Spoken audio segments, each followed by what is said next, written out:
Это было утро, которое казалось мирным в Анкуре, Ниши, тихом жилом районе города Такарадзука, префектуры Хёго. 4 июня 2020 года среди характерной тишины японского пригородного района неожиданно раздался отчаянный крик женщины. Всего за несколько секунд из одного из домов в районе выбежала испуганная фигура.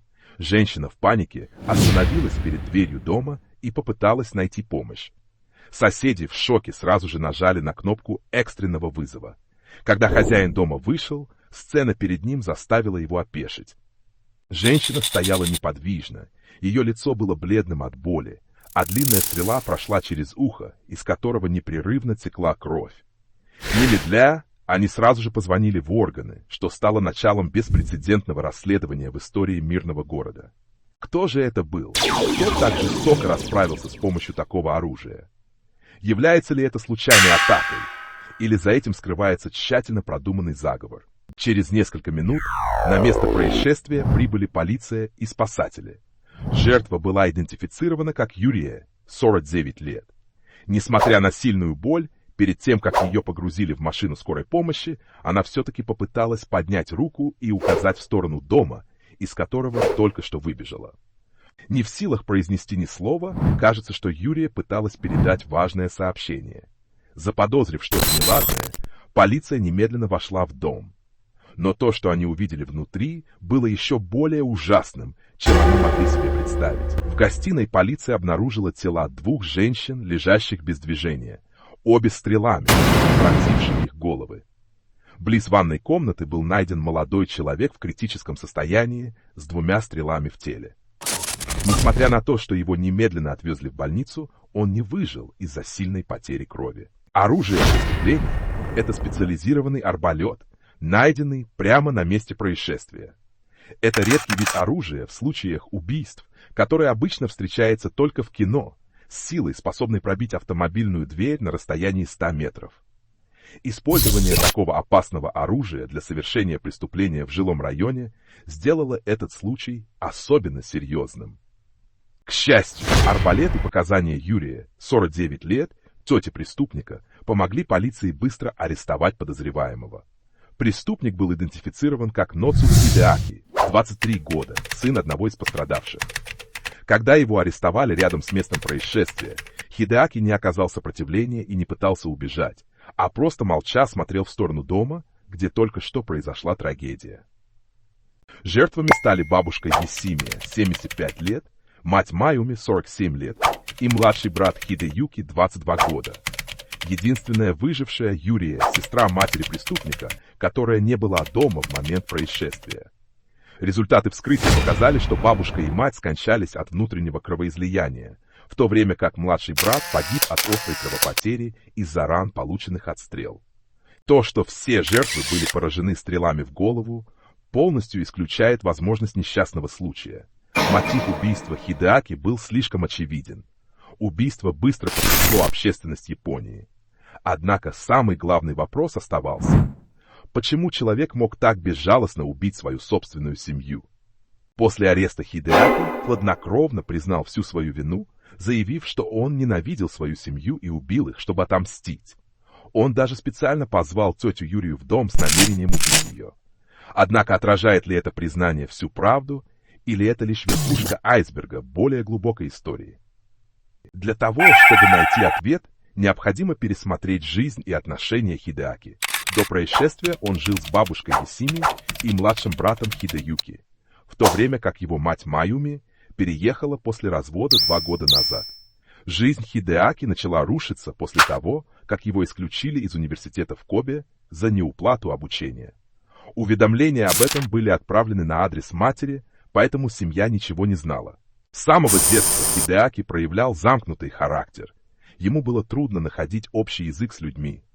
В старших классах школы он погрузился в состояние хикикомори, полная самоизоляция от общества. Это состояние часто возникает, когда человек испытывает сильное давление или сталкивается с неудачами в жизни, и постепенно оно стало проявлением серьезных психологических проблем у Хидеаки. Синдром хикикомори не только сбил с пути Хидеаки, но еще больше отдалил его от уже слабых семейных отношений. Когда он поступил в университет, Казалось, что это будет шанс начать заново, но на самом деле все оказалось еще хуже. Исключение из университета за неуплату учебных взносов стало не только личным поражением, но и сильным ударом по его самоуважению. Семья, похоже, не обращала внимания на эти проблемы, пока все не стало слишком поздно.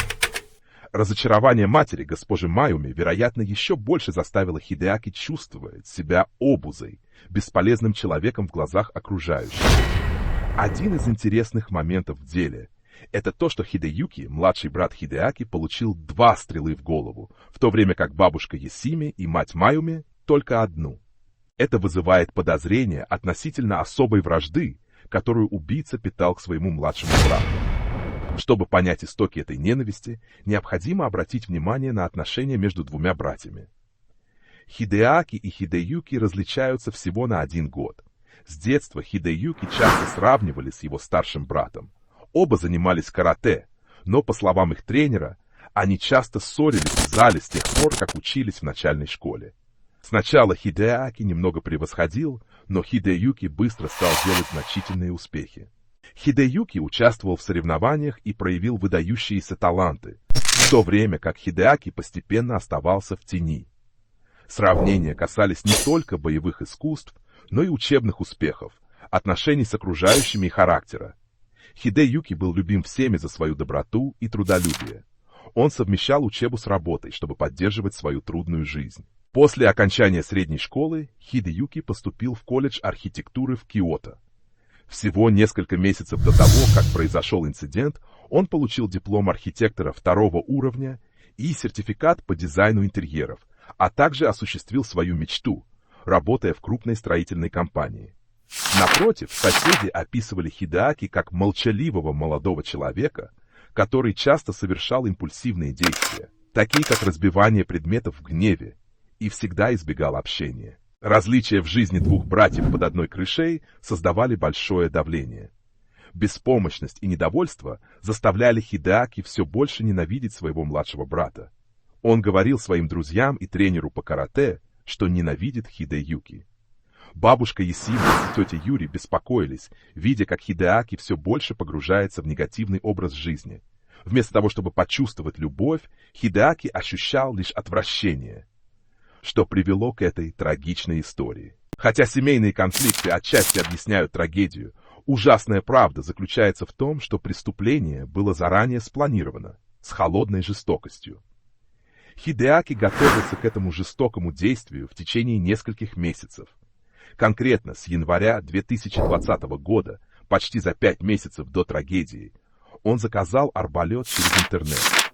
Несмотря на финансовые трудности, из-за потери подработки и недостаток денег для оплаты обучения, Хидеаки все же решил потратить большую сумму, достигающую десятков тысяч иен, чтобы приобрести арбалет. Он часто тренировался стрелять из арбалета в своей комнате. К февралю 2020 года он заказал еще несколько стрел с высокой проникающей способностью, что лишь подтверждает, что его план был тщательно продуман. Роковое утро. Около 10 часов утра в день трагедии Хидеаки начал совершать преступление. Он убил бабушку Ясими и младшего брата Хидеюки, когда те крепко спали. Затем он несколько раз позвонил своей матери, госпоже Майюми, и тете Юрии, зная, что они придут к ним домой, как обычно, так как жили рядом. Когда его мать, госпожа Майюми, только вошла в дом, Хидеаки сразу же напал и убил ее. Его тетя Юрия стала следующей жертвой. К счастью, она получила лишь одно ранение стрелой в руку и стала единственным выжившим свидетелем резни. Несмотря на то, что Хидеаки утверждал, что его действия были вызваны ненавистью к семье, в его показаниях содержится множество противоречий. Истинный мотив этой трагедии до сих пор остается загадкой, которую, возможно, удастся раскрыть в суде. Последствия преступления. Резня, устроенная Нодзу Хидеаки, стала не только личной трагедией, но и спровоцировала волну нападений с использованием арбалета в Японии. Всего через 1 месяц, в июле 2020 года, полиция Кобе арестовала женщину за попытку убийства мужа с помощью арбалета. В сентябре 2020 года в Нагано была задержана 20-летняя девушка за нападение с арбалетом на 70-летнего мужчину. В ответ на резкий рост числа нападений с использованием арбалета, власти Японии оперативно приняли решительные меры. Префектура Хёго, где произошло преступление Хидэаки, стала первой, кто ввел правила по контролю за владением арбалетами. К 2022 году по всей стране был официально принят поправленный закон, согласно которому незаконное владение арбалетом подлежит уголовному преследованию. Хидэаки обвиняется в 3 убийствах и 1 покушении на убийство. После прохождения психиатрической экспертизы в июле 2020 года он был официально привлечен к ответственности в январе 2021 года. Судебное разбирательство было назначено на октябрь 2022 года, а оглашение приговора было запланировано на 7 ноября того же года. Неожиданная ситуация. Всего за 2 недели до начала судебного разбирательства весь график слушаний был отменен из-за проблем со здоровьем подсудимого. Хотя подробности о заболевании не были обнародованы, многие предполагают, что Хидэаки страдает психическими расстройствами. В настоящее время он проходит медикаментозное лечение в следственном изоляторе города Кобе. Этот случай стал примечательным, потому что Хидэаки ранее успешно прошел психиатрическую экспертизу. До настоящего времени, в 2024 году, дело не продвинулось, в то время как Хидэаки продолжает проходить лечение. Сценарий будущего суда. Как сложится судьба судебного разбирательства? Возможны 2 варианта. Во-первых, если состояние Хидэаки стабилизируется, судебное заседание будет переназначено и проведено в обычном порядке. Во-вторых, если состояние здоровья Хидэаки продолжит ухудшаться или не будет признаков восстановления, дело может быть приостановлено. Это означает, что уголовное разбирательство завершится без окончательного приговора по обвинению. Может ли такой неопределенный финал означать, что Хидэаки избежит наказания? Этот вопрос вызывает постоянные споры в обществе. Другие точки зрения на дело. При изучении этого дела мы изначально предполагали, что 2 смертельных выстрела стрелами в Хидэюки были результатом особой ненависти Хидэаки к младшему брату. Однако на практике оказалось, что 2-я стрела, возможно, была выпущена лишь для того, чтобы гарантировать, что жертва не выживет. Возможно, все могло бы сложиться иначе. Хидэюки только начал работать, и его скорый уход из дома для самостоятельной жизни был вполне предсказуем. В таком случае отношения между 2 братьями, возможно, стали бы менее напряженными. Но, к сожалению, даже если бы младший брат больше не жил рядом, навязчивая тень сравнений и ожиданий могла бы по-прежнему преследовать Хидэаки. Дело Хидэаки – это не только семейная трагедия, но и отражение теневой стороны современного общества, где психологические проблемы часто игнорируются до тех пор, пока не становится слишком поздно. Неужели мы слишком сосредоточились на ожиданиях и социальных нормах, забыв о том, как важно слушать и понимать окружающих?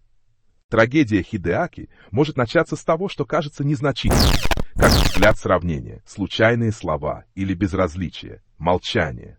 Но последствия этого – утрата, которую ничем нельзя восполнить. Есть ли в нашей семье кто-то, кто тихо страдает от подобных травм?